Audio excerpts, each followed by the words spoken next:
నమస్కారం గురుగారు. శ్రీమాత్రే నమః. గురుగారు, మనం ఏలినాటి శని ఏ రాశి మీద ఎలా ప్రభావం చూపిస్తుందో అయితే చెప్తున్నాము. ముందు వీడియోలో వచ్చేసి కుంభరాశి గురించి మాట్లాడుకుందాం. ఇప్పుడు మీనరాశి గురించి గురుగారు. ఈ మీనరాశి వాళ్ళకి ఈ ఏలినాటి శని ఎన్నో దశలో ఉంది. ప్రస్తుతం ఇప్పటిదాకా వీళ్ళు ఎలాంటి పరిస్థితులు చూసారంటారు? ప్రస్తుత పరిస్థితి ఎలా ఉంది? ఎప్పటిదాకా ఏలినాటి శని ఉంది? ఈ విషయాలన్నీ ఒకసారి తెలియజేస్తూ పరిహారాలు కూడా చెప్పండి గురుగారు. షూర్ అండి. ఫస్ట్ ఆఫ్ ఆల్ ఏలినాటి శని 7.5 సంవత్సరాలు ఉంటుంది. ఒక్కొక్క రాశిలో 2.5. ఇప్పుడు వీళ్ళకి 2.5 + 1.5 4 ఇయర్స్ అయింది ఇప్పటికి వచ్చి వీళ్ళకి. ఇంకొక సంవత్సరం రాశిలో ఉంటుంది, దాని తర్వాత ధనస్థానంలోకి వెళ్తుంది. సో ఇది 3 phases యాక్చువల్గా. ఇక్కడ ఒక్కటేంటంటే మనం శాటర్న్ అనగానే వెంటనే అదేదో శని అనేది మన మీద ఏదో పగబట్టి మనల్ని ఇబ్బంది పెడుతుంది అనే కాన్సెప్ట్ ఫస్ట్ మర్చిపోవాలి. అది కాదు, మన కర్మే ఆ రూపంలో వచ్చింది. ఒక్కొక్క ప్లానెట్ రూపంలో భగవంతుడు ఆ ప్లానెట్స్ని కనెక్టివిటీ చేసి పెట్టాడు. అంటే ఎలా అంటే ఒక గవర్నమెంట్ చూడండి కొన్ని రంగాలు పెట్టింది. అంటే ఎట్లాగా మీకు బాగా స్పోర్ట్స్లో ఇంట్రెస్ట్ అనుకోండి, క్రీడారంగంలోకి వెళ్తే మీరు ఆ క్రీడారంగం మీకు అన్నీ సమకూరుస్తుంది. అది మార్స్ అనుకుందాం కాసేపు. బాగా చదువుకునే గవర్నమెంట్లో ఎడిట్ రాస్తుంది, గవర్నమెంట్ ఒక జాబ్ ఇస్తుంది, మీకు లైఫ్ అంతా సెటిల్ అయిపోతుంది గవర్నమెంట్ జాబ్. అవునా? లేదు అలా కాదు, సంథింగ్ ఇంకోటి అనుకుంటే ఇంకోటి వస్తుంది. శుక్ర సంబంధించింది బాగా ఫ్యాషన్ అనుకోండి, శుక్రుడు దాంట్లోకి వెళ్తే మంచి స్టేజ్ దీంట్లోకి వెళ్తాడు. అట్లాగే శాటర్న్ అనేటువంటిది ఏంటంటే మనం చేసిన కర్మే అనుభవించే దీంట్లో ఉంటుంది.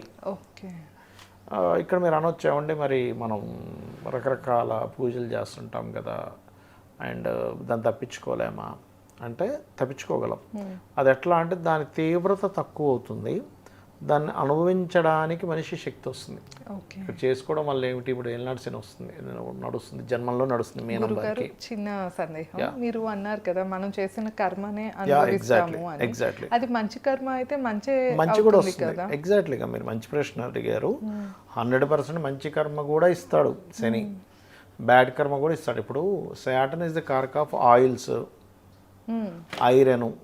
మరి డబ్బులు ఎవరికైనా శని మూలకంగా డబ్బులు రావాలంటే ఐరన్లోనే వస్తుంది. మరి వస్తుందిగా అక్కడ మరి అంతే.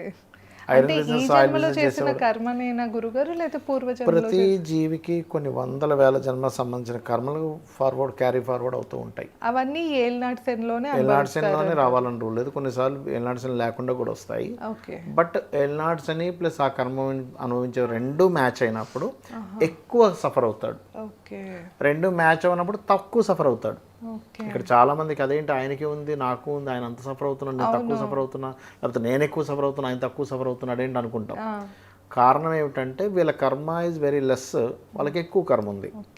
ఆ రెండు మ్యాచ్ అయ్యాయి అక్కడ, అది మనం అర్థం చేసుకోగలగాలి. అయితే వీళ్ళకి జన్మంలో శని కొన్ని అనవసరమైన వాటిలోకి వెళ్ళి ఇరుక్కుంటుంటారు ఎప్పుడైనా మీన రాశిలో శని ఉన్నప్పుడు. ఎందుకు అంటే ఇరుక్కోవడం, లేకపోతే తక్కువకి వస్తుంది కదా, అబ్బా ఇంకేంటి జాక్పాట్ మనకి అంటే నేను ఒక ఇది చెప్తాను మీకు. మనకి ఏంటంటే కొంచెం అవుట్స్కట్స్ ఇక్కడ నుంచి నాకు ఆ ఏరియా పేరు గుర్తు రావట్లేదు, ఒక 40 కిలోమీటర్స్ దాంట్లో అక్కడ ఒరిజినల్గా అయితే ఎకరం ఆల్మోస్ట్ అతను కొన్నప్పుడు దాదాపు మనం అక్కడ కొనాలంటే కనీసం 12 కోట్లు కావాలండి ఎకరం. ఆయనకి లక్కీగా 4 crores వచ్చింది. 4 crores వస్తుంది, ఇంకేంటి అసలు చాలా బాగుందని తీసేసుకుని నాకు చూపించాడు. నేను అన్నా ఇది కొంచెం దోషం ఉందబ్బా, అసలు ఇటు సైడ్ ఇట్లా ఉండకూడదు అంటే, లేదు సార్ 12 కోట్లు 4 కోట్లకి వస్తుంటే ఏంటి ఇంకా అది మీ ఇష్టం అండి, బికాజ్ ఆఫ్ చెప్పడం నేను చెప్పాను, కాకపోతే ఇది మాత్రం దోషమే, దీనికి చేసుకోండి అన్నా. ఆయన ఏదో హడావిడిలో కూడా చేసుకోవాలి. దాని తర్వాత అతనికి పడినటువంటి ఇబ్బంది ఎలా అంటే, అదేదో లిటికేషన్ ఉంది దానికి. మళ్ళీ ఆ భూమి అమ్మిన వ్యక్తికి వాళ్ళ అన్నయ్యకో తమ్ముడితోనో ఏదో ఉంది. నువ్వు అట్లా కొంటావు, నాకు తెలియకుండా మా అన్నయ్య అమ్మేస్తాడని వాళ్ళ తమ్ముడు వస్తాడు, నువ్వు ఇది అట్లా లోపలికి వస్తావు నేను చూస్తా అంటాడు. అది నానా రచ్చయి డబ్బులన్నీ తీసుకెళ్ళి దగ్గర ఉన్న ప్రతి రూపాయి తీసుకెళ్ళి అక్కడ పెట్టి ఏదో లాభం వస్తుందని చెప్పి భూమి కొని, అది రాకపోగా డబ్బులన్నీ ఇరుక్కొని, ఎందుకంటే అతని పర్సనల్ చార్ట్లో భూమి మూలంగా ఇరుక్కునే యోగం కూడా ఉంది ఒక పక్క, ప్లస్ ఏలినాటి శనిలో ఇట్లా ఏదో ఎక్కువ లాభాలు వచ్చేస్తాయి ఇన్వెస్ట్మెంట్ చేయడం అలాంటివి. సో మీనరాశి వాళ్ళకి అలా ఇంకొక వ్యక్తి ఏంటంటే ఫ్రెండ్స్ అందరితోని ఈ ఫ్రెండ్ ఈ బిజినెస్ చేస్తాడు, అందులో వెళ్ళి కొన్ని డబ్బులు పెట్టడం, ఈ బిజినెస్ ఈ ఫ్రెండ్ చేస్తాడు, ఈ డబ్బులు పెట్టడం, వాళ్ళు సరిగ్గా చూసుకోకపోవడం వల్ల నష్టం రావడం ఈయన మీదకి. అట్లా ఏంటంటే మీనరాశి వారికి ఏంటంటే ఈ గడిచిన ఫస్ట్ ఫేజ్ అంతా కూడా ఫస్ట్ 2.5 ఇయర్స్ అంతా కూడా ఈ బిజినెస్లని ఎక్కడో ఇన్వెస్ట్మెంట్ చేసని, లేకపోతే ఏదో లాభం వస్తుందని, లేకపోతే విదేశాలకు వెళ్ళిన ఏదో సంపాదిస్తానని. ఎందుకంటే సహజంగానే మీనరాశి వారికి విదేశీ యోగం ఉంటుంది సర్వసాధారణంగా. కాబట్టి విదేశాలకు వెళ్ళి నేను ఏంటి బోల్డ్ అంత సంపాదిస్తానని, అక్కడికి ఏదో ఇన్వెస్ట్మెంట్ చేసి అక్కడికి వెళ్ళి మళ్ళీ అయ్యో అనవసరం ఖర్చు చేయడానికి, ఇట్లాంటివన్నీ ఎక్కువ చూస్తారు వీళ్ళు. మరి జన్మంలోకి వచ్చినప్పుడు ఏమిటి అంటే గతంలో చేసిన ఇన్వెస్ట్మెంట్ యొక్క ఎఫెక్ట్ వీళ్ళకి పడుతూ ఉంటుంది. అంటే అప్పుడు చేసేసాము, అప్పుడు పెద్ద ఎఫెక్ట్ పడలే, అప్పుడు నడిచిపోయింది, టైం బాగుంది, కానీ దాని భారం ఉంటుంది చూసారా. అబ్బా అప్పుడు చేశాను, అమ్మ బాబా ఇప్పుడు కనపడుతుంది దానికి అనవసరంగా చేసాము. సెకండ్ 2.5 years, ఇప్పుడు 1.5 year అయిపోయింది, ఇంకో 1 year ఉంటుంది ఎఫెక్ట్. ఎప్పుడైనా సరే ఏలినాటి జన్మంలో సంచరించేటప్పుడు వారికి తల మీద పెద్ద భారం పెట్టినట్టు ఉంటుంది. అయితే ఒకటే ఇది కర్మ అని ఎవరైతే సింపుల్గా తీసుకుంటారో మళ్ళీ వాళ్ళు తగ్గిపోతుంది. కానీ అలా కాకుండా అమ్మో నాకు చాలా ఇదైపోతుంది, అదైపోతుంది, ఇదైపోతుంది అంటే వాడికి ఎక్కడ లేని స్ట్రెస్ ఉంటుంది. ఇప్పుడు చూడండి, ఒక మనిషి వస్తాను అన్నాడు అనుకోండి ఉదాహరణకి, పక్కనే ఉన్న జస్ట్ 1 minute అండి అంటే మనకు ఎలా ఉంటుంది, అరే ఇంకా రాడేంటి ఉంటుంది. అలా కాకుండా లేదండి నేను ఇప్పుడే స్టార్ట్ అయ్యాను, ఎగ్జాక్ట్లీ 45 minutes పట్టచ్చు అంటే మనం కూల్గా ఉంటాం, 45 నిమిషాలు పడుతుంది. కానీ 1 minute జస్ట్ ఈ పక్క సందులో ఉన్నట్టు మనం చూస్తూ ఉంటాం, ఇరిటేషన్ వచ్చేస్తుంది, కోపం వచ్చేస్తుంది. అందుకని ఏంటంటే ఏనాడు నడిచేవారు ఇది కర్మ అనుభవించే సమయం, నా కర్మలన్నీ తొలగిపోతున్నాయి, అమ్మయ్య నా కర్మలు తొలగుతున్నాయి. లోన్ కట్టేసేటప్పుడు చూడండి మనం, అమ్మయ్య ఈ బ్యాంక్ కూడా లోన్ తీరిపోయిందిరా బాబుని ఎట్లా ఫీల్ అవుతాము, కర్మలు తొలగుతున్నాయని ఫీల్ అయితే వీఆర్ గుడ్. కానీ ఈ మీనరాశి వారికి థర్డ్ ఫేజ్ ఇంకొక 2.5 సంవత్సరాలు సెకండ్ హౌస్లో సంచరిస్తాడు, అక్కడ నీచపడతాడు. కాబట్టి ఈ రాబోయే అంటే 1 year తర్వాత వచ్చే ఈ టైంలో పర్టికులర్గా వీళ్ళు చేయవలసింది ఏమిటి అంటే తొందరపడి కెరీర్ విషయంలో తొందరపడి నిర్ణయాలు తీసుకోకూడదు. ఎందుకంటే ఈ మీనరాశి వారికి 10th and 11th లార్డ్ అంటే చేస్తున్న జాబ్ వదిలేసి ఏదో బిజినెస్ చేసుకుంటారు అంటే అవగాహన లేని బిజినెస్లో. నేను అనేది మీకు అవగాహన ఉంటే చేయండి, కానీ అవగాహన లేని బిజినెస్లోకి వెళ్ళిపోతారు. నేను ఒకసారి ఒక జాతకం చేసినప్పుడు ఒక స్త్రీమూర్తి నాకు ఫోన్ చేసింది, అమ్మ మీరు ఏమైనా జాబు మారిపోవడం మాందాం అనుకుంటున్నారా, బిజినెస్లోకి వెళ్దాం అనుకుంటున్నారా అని కరెక్ట్గా చెప్పారు సార్, నాకు గవర్నమెంట్ జాబ్ వదిలేసి బిజినెస్ చేద్దాం అనుకుంటున్నాను. అమ్మమ్మ ఎందుకమ్మా అట్లాగా అంటే ఆ అమ్మాయి చెప్పిన రీజన్ చెప్తానని మీకు. సార్ పేరెంటాల్ అయినా ఫంక్షన్స్ అయినా నేను అటెండ్ అవ్వలేకపోతున్నా, వాడు ఏదో గవర్నమెంట్ వాడు ఇవ్వడు, ఆ ఎంజాయ్మెంట్ నాకు రావట్లేదు, so I want to live. అదేంటమ్మా ఏం సార్ అందులో ఏమొస్తుంది శాలరీ, బిజినెస్ చేసుకుంటే బాగా వస్తుంది అంటే ఎంత వస్తుందమ్మా మీకు, 80,000 వస్తుంది. 80,000 మంచి శాలరీ కదమ్మా అంటే లేదు సార్ నాకు ఫ్రీడమ్ ఉండట్లేదండి, నాకు ఫ్రీడమ్ ఉండట్లేదు, 80,000 వచ్చినా నాకు ఫ్రీడమ్ ఉండట్లేదు కాబట్టి నేను బిజినెస్ చేసుకుంటా అంటే నేను చెప్పా లేదమ్మా మీకు బిజినెస్ యోగం తాత్కాలికంగా అలా అనిపిస్తుంది, మీరు ఓ పని చేయండి. ఏం బిజినెస్ చేస్తారు, బట్టలు ఇంట్లో పెట్టుకొని ఇవాళ రేపు మీరు చూసే ఉంటారు కదా యూట్యూబ్లో వీడియో పెట్టేసి అన్ని బట్టలు చూపిస్తూ ఉంటారు, కొనుక్కున్నాడు కొనుక్కుంటారు. ఇవాళ రేపు యూట్యూబ్ ఒక రకంగా బాగా హెల్ప్ చేస్తుంది, చాలా బాగా హెల్ప్ చేస్తుంది. అలా కొన్ని లక్షలు సంపాదించే వాళ్ళు ఉన్నారు ఇంట్లోనే ఉండి. నేను అనేది ఏంటంటే మీరు ఒక 6 months 1 year లాంగ్ లీవ్ తీసుకోండి, మీరు ఆ వ్యాపారం చెయ్యండి కొన్ని డబ్బులతో, అప్పుడు మీకు ఒక ఎక్స్పీరియన్స్ వస్తుంది, అమ్మో దీనికంటే గవర్నమెంట్ జాబే బాగుందిరా బాబు అనిపిస్తుంది. అప్పుడు మీరు ఏం చేస్తారు, అప్పుడు మీకు బాగా నడిచింది అనుకోండి గుడ్ కంటిన్యూ అయిపోవచ్చు, లేదు అంటే మళ్ళీ జాబ్లోకి వెళ్ళిపోవచ్చు. మీరు ఎందుకు వదిలేయడం ఇప్పుడు జాబ్ పని కదా.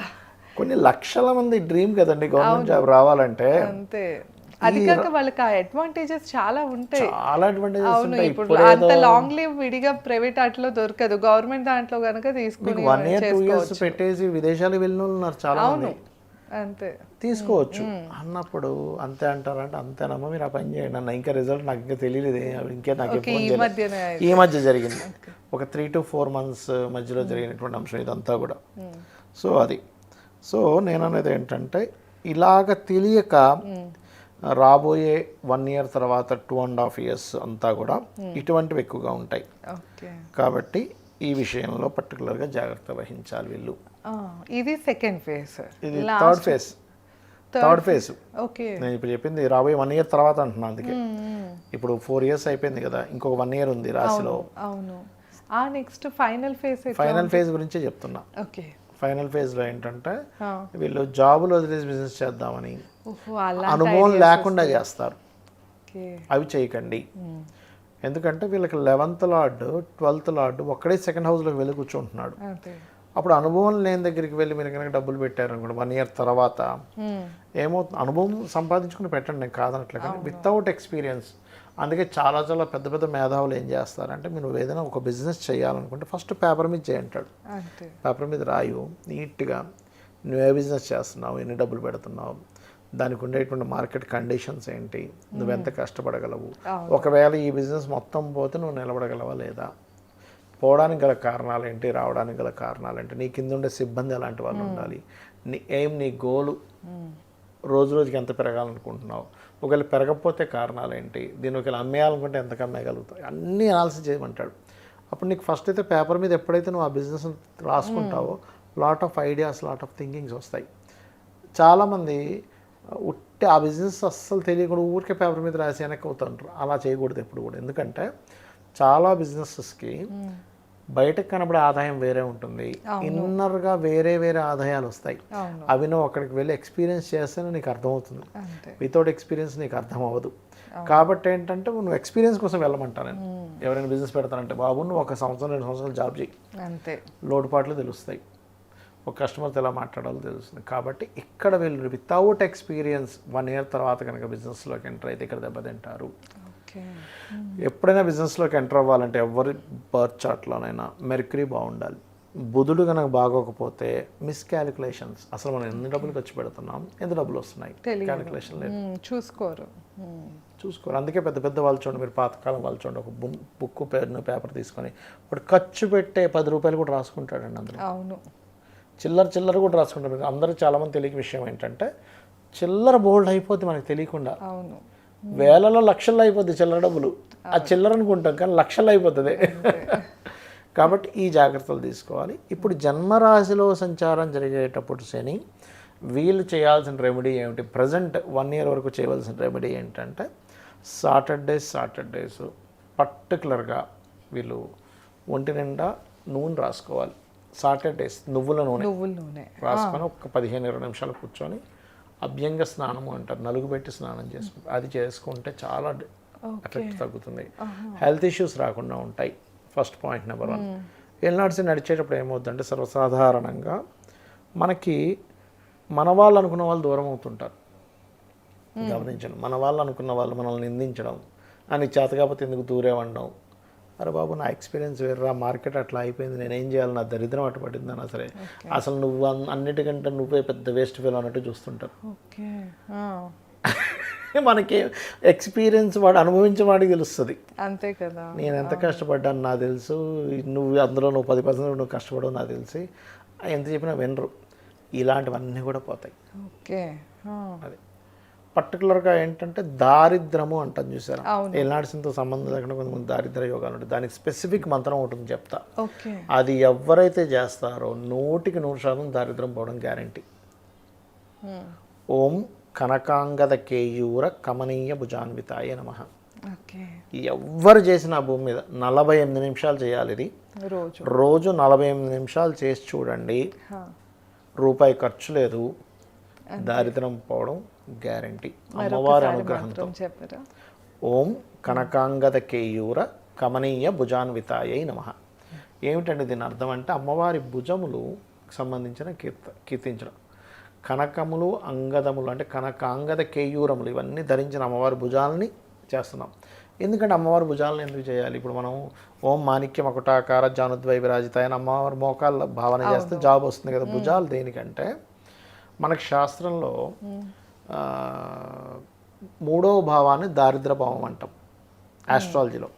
అదే ఆస్ట్రాలజీలో 3వ భావం ఈజ్ భుజాలు. అమ్మవారి భుజాలని కీర్తిస్తే ఓం కనకాంగద కేయూర కమనీయ భుజాన్వితాయ నమః అని చేస్తే దారిద్రం పోతుంది. దీనికి ఏంటండి ఎలా చెప్పగలరు, ఒక అంటే అమ్మవారికి కావచ్చు అయ్యవారిది కావచ్చు ఫలానా సంబంధించింది చేస్తూనే పోతుందని అలాగా అంటే దీనికి ఒక చిన్న ఉదాహరణ చెప్తాను నేను మీకు. మనకి తులసీదాస్ గారు తెలుసు కదా, హనుమాన్ చాలీసా రచించారు. ఆయన గొప్ప రామభక్తుడు, గొప్ప హనుమత్ భక్తుడు. ఆయన ఒక ఊర్లో ఉండగా అదే ఊర్లో ఒక మాంత్రికుడు ఉండేవారు. కొంతమంది మాంత్రికుడు కొన్ని సిద్ధుల వల్ల ఇలా గనంగా చేతిలోకి ఒక లడ్డు తీసుకురాగలరు. సత్యసాయి బాబు గారు తెలుసు కదా, అదొక ప్రాప్తి సిద్ధి అంటారు. అది ఎలా అంటే ఇప్పుడు పై రూమ్లో మన ఆఫీస్లో పై రూమ్లో ఒక నెక్లెస్ పెట్టి ఇక్కడ ఇలా అంటే పై రూమ్ వీళ్ళ చేతిలోకి వస్తుంది, దాని ప్రాప్తి సిద్ధి అంటారు. అష్టసిద్ధులు ఒక సిద్ధి అది. అలాగా కొన్ని సిద్ధులు చేస్తూ ఉంటే అందరూ ఆహా ఊహ అనేవారు. కానీ ఆ ఊర్లో ఎవరెవరు అతన్ని కలవడానికి వస్తున్నారు, ఎవరు రావట్లేదు అన్నీ గమనించుకునేవాడు. ఆయనకి అందరూ వస్తున్నారు కానీ తులసీదాస్ గారు నా దగ్గర రావట్లేదు అని పట్టుకుంది. ఆయన పట్టుకుని ఏం చేశాడు, ఈయనకి ఎట్లా కాదు నేను ఒక క్షుద్ర ప్రయోగం చేస్తాను, ఆ ప్రయోగం చేసి ఆయన ఇబ్బంది పెడితే అప్పుడు నా దగ్గరికి వస్తాడని ఫీల్ అయ్యాడు. ఫీల్ అయ్యి ఒక ప్రయోగం చేశాడు ఆయన మీద.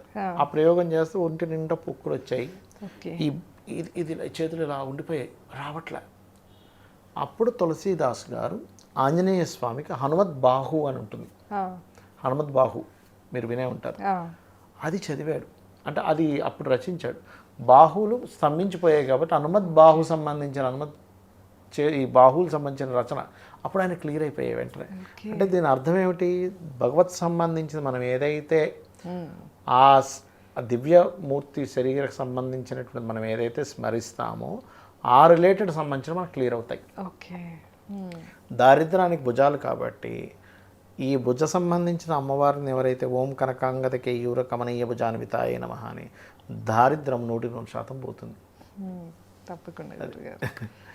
ఓకే, సో అయితే మీనరాశికి సంబంధించిన ఈ ఏళ్ళ శనిలో ఎలా ఉంటుందో ఈ వీడియోలో మనీ. ఇంకొకటి మీనరాశి వాళ్ళు పొరపాటును కూడా 1 year తర్వాత రాబోయే 2.5 years ఎవరికి డబ్బులు కూడా ఇచ్చామంటే పోయినట్టు.